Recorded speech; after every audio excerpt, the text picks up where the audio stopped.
Despite the misconduct allegations facing CEO Les Moonves, it was business as usual during yesterday's CBS earnings call. Mr. Moonves did lead that call, sticking to an upbeat script and taking no questions on the swirling controversy, which could drastically affect, of course, the company's future in the form of Mr. Moonves. Joining us now, Pulitzer Prize-winning New York Times columnist Jim Stewart. He had a column earlier this week that focused on what's going on there, and Jim, a lot of people brought it up to me, in particular, one of your key contentions being, how could this board move against its controlling shareholder if they knew potentially this was coming? There were so many rumors for months, even if they didn't know the specifics.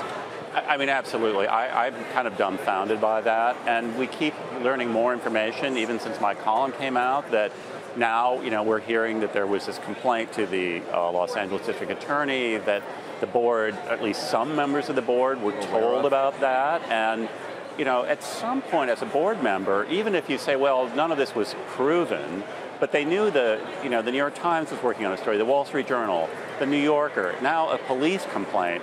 At some point, don't you have to say, there's so much smoke here, we should at least be cautious about doing anything rash or dramatic, like suing the controlling shareholder? As someone told me for the column, you don't launch a war when your general is about to walk off the battlefield. And then finally, there's the issue of he knows. I mean, again, this is what's so preposterous about this the earnings conference yesterday, because he knows what happened.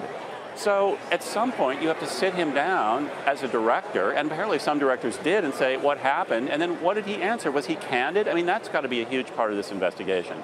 But another point that's wild now is that his interests are clearly separate from the company and the shareholders. Yet, as far as I can tell, CBS is still speaking on his behalf, representing him.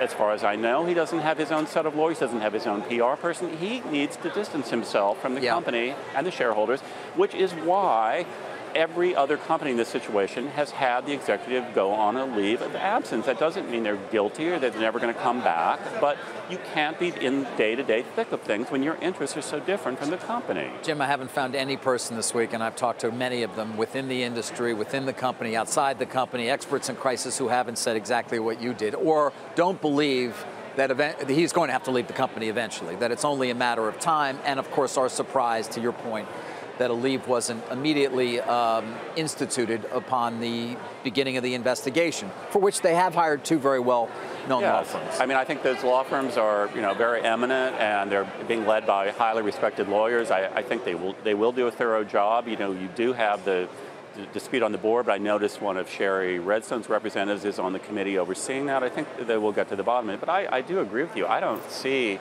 how Moonves really survives this in the end, because by his own admission to the New Yorker, something happened. It isn't like this is all a complete fabrication. He did apologize for some kind of behavior.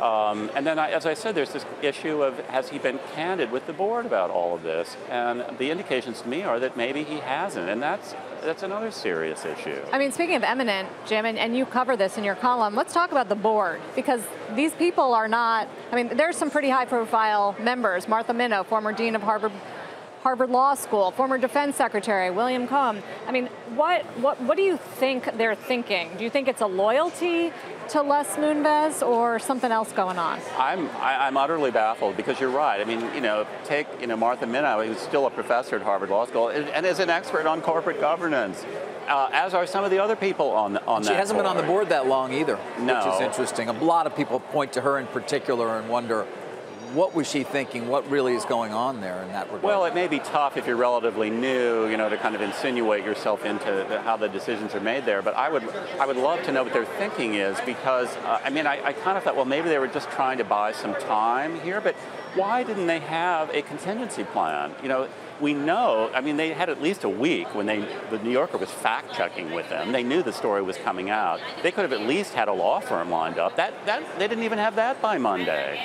So I just am utterly dumbfounded that they seem to have been caught by surprise, by something that was brewing for months and months and months. Less important, but just as interesting, is analysts' willingness to not ask the question yesterday on the call. What do you make of that? What does it say about the relationship between the street and the company? Well, this may sound self-serving, but my first reaction was, this is why you need reporters. Totally agree. You know, analysts just don't ask the tough questions. I don't know. Wouldn't you just think human curiosity? They would have said, oh, put aside, don't ask what he actually did, maybe, but say, how is the board handling this? Why weren't you prepared? Forget human curiosity. The stock has been falling since this was announced. This is highly material information, which is more important for the future for investors right now than what they're doing with over-the-top subscriptions. And this is despite what were pretty good numbers from CBS.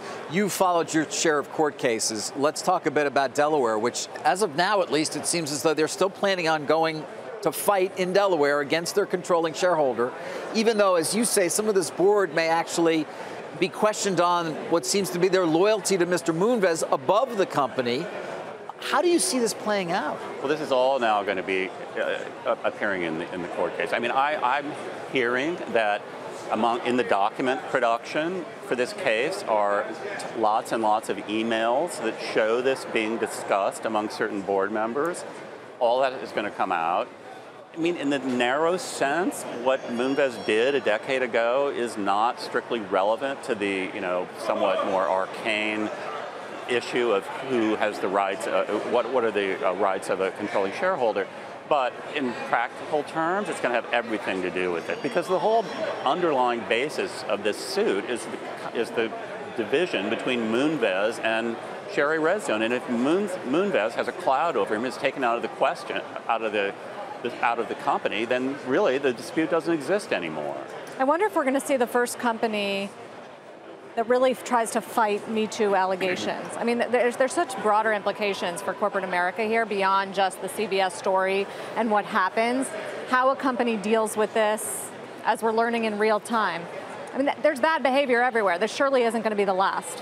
Well, I think you're right, and I at some point we all know this pendulum is going to go too far. Somebody's going to get caught up in it who shouldn't be. But if this is a company who's going to go to the mattress on this, they better have very good facts on their side. And you've got 6 people in the New Yorker story. There may be another person going to Los Angeles. I think it's significant that while the Los Angeles District Attorney didn't follow up on the case, that was only because the statute of limitations had run, not going to the merits of the claim. And in the court of public opinion, there is no statute of limitations. Is that true, though? Do you actually believe that? What if it were 40 years ago? I mean, are we not agreeing on some period of time where it is truly irrelevant, or? Well, what I'm saying is in the court of public opinion, there's no statute of limitations, so there's no arbitrary time when you're going to say, this is too long, this isn't long enough. Right. 40 years, something that happened when somebody was in their teens, I don't know, that's a hypothetical, but I have to say, look at Cosby. That happened a long time ago, and yet, there was outrage over it. Right, and we've made the point, Jim, in very few of these cases has it been isolated behavior. Typically, it is more reflective of a pattern that we find out a lot more about over time. We don't yet, on Mr. Moonves, know the answer, but it certainly is as good a bet as any. And then, as these investigations continue, there may be additional lawsuits appearing against him individually.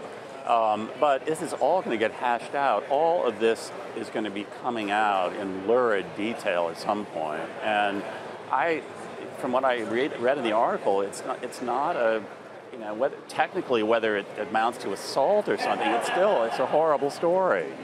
And I feel bad about it because, Les Moonves is much loved by many people and has done a great job at CBS. But, things aren't always black and white. Not every, accused sexual predator is a Harvey Weinstein.